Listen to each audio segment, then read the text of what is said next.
आज Doubtnut app download करें। Doubtnut पर अपने सभी गणित, रसायन विज्ञान, भौतिक विज्ञान और जीव विज्ञान के डाउट्स का करो सफाया। बस प्रश्न की फोटो खींचो, एक ही प्रश्न को क्रॉप करो और तुरंत वीडियो सोल्यूशन पाओ। अभी डाउनलोड करें।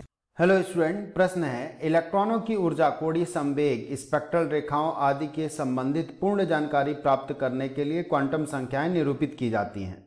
4 क्वांटम संख्याएं ज्ञात है, अर्थात मुख्य क्वांटम संख्या जो नाभिक से इलेक्ट्रॉन की दूरी, किसी एक कक्षा में इलेक्ट्रॉन की ऊर्जा तथा उसके कोणीय संवेग के बारे में बताती है। द्विगंशी क्वांटम संख्या जो कि निसंदेह कक्षकों की आकृति तथा दिए गए कक्षक में उपकक्षकों के बारे में बताती है।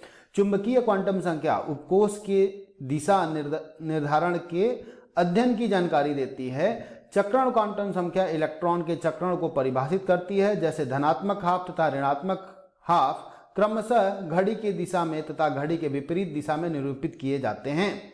कक्षकों में इलेक्ट्रॉन अब्बाउ नियम, पाउली के अपवर्जन नियम व हुंड के अधिकतम बहुलता नियम के अनुसार भरे जाते हैं। उपरोक्त सूचना के आधार पर निम्न प्रश्नों के उत्तर दीजिए। और हम लोगों के पास अब प्रश्न पूछा गया है कि सोडियम, जिसका परमाणु क्रमांक 11 है, में अयुग्मित इलेक्ट्रॉन के लिए चक्रण कोणीय संवेग है। ठीक है, तो देखिए सबसे पहले तो हम लोगों को यह पता लगाना होगा कि अयुग्मित इलेक्ट्रॉन कितना है। तो जैसे ही हम लोग इलेक्ट्रॉनिक विन्यास लिखते हैं सोडियम का, तो हम लोगों को पता है 11 होता है परमाणु क्रमांक। तो क्या हो जाता है 1s2, फिर 2s2, फिर 2p6, फिर आपका 3s1, टोटल 11 इलेक्ट्रॉन हो गए। अब ये जो इलेक्ट्रॉन होगा जो 3s में, ये कैसा होगा? अयुग्मित इलेक्ट्रॉन होगा। ठीक है, तो अब यहां पर हम लोग क्या लिख सकते हैं? अयुग्मित इलेक्ट्रॉनों की संख्या कितनी है? अयुग्मित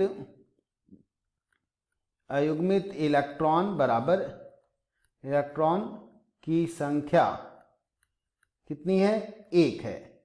अब देखिए, अब हम लोग निकालते हैं चक्रण कोणीय संवेग। तो इसका हम लोगों को क्या चाहिए? सबसे पहले तो सूत्र चाहिए। तो हम लोग लिखें चक्रण कोणीय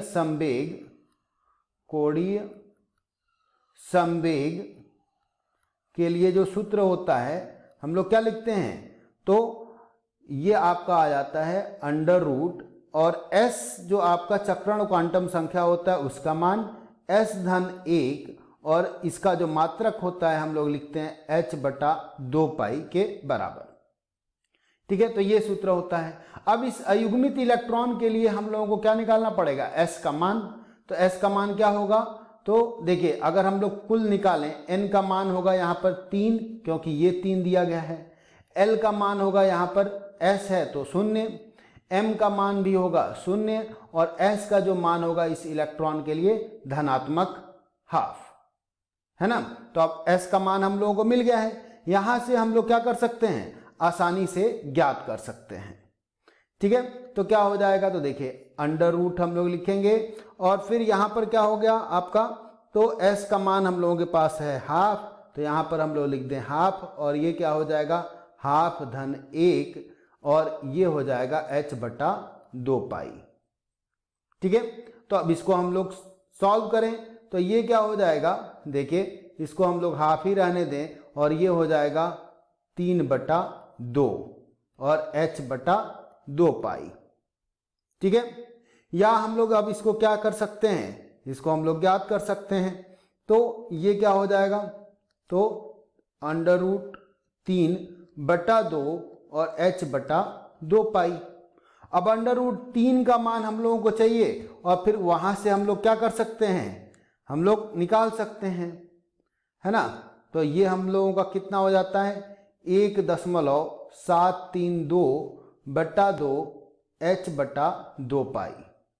ठीक है, तो अब इसको हम लोग बटा 2 कर दें तो ये कितना आ जाता है?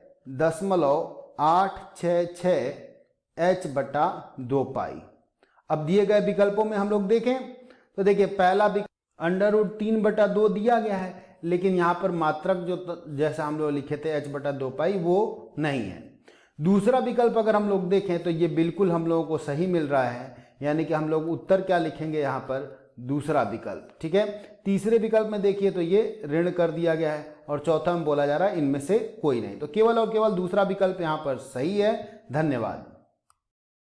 कक्षा 6 से 12वीं से लेकर नीट, IIT, JEE वो एडवांस के लेवल तक 1 करोड़ से ज्यादा छात्रों का भरोसा। आज ही डाउनलोड करें डाउटनेट ऐप या व्हाट्सएप करें अपने सारे डाउट्स 8400 400 400 पर।